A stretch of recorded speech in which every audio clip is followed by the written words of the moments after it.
Praise the Lord brothers and sisters. మనము మన జీవితంలో ఎన్నో ప్రార్థనలు మనం చేస్తాం, కానీ మన ప్రార్థనలో ఉండవలసిన అంశము ఏంటంటే, ఖచ్చితంగా ఇప్పుడు నేను చెప్పే అంశము మన ప్రార్థనలో ఉండాలి.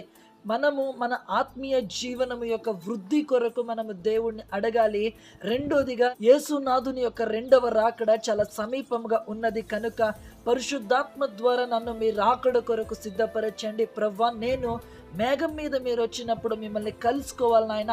నన్ను మీ రాకకు సిద్ధపరచండి. నీ రాకకు సిద్ధపడకుండా అడ్డుగా వస్తున్న వాటిని జయించేటట్లు శక్తిని దయచేయమని మనం ప్రార్థించాలి. ఈ అంశము ఖచ్చితంగా మన ప్రార్థన జీవితంలో మనము కలిగి ఉండాలి ప్రియమైన బిడ్డలారా.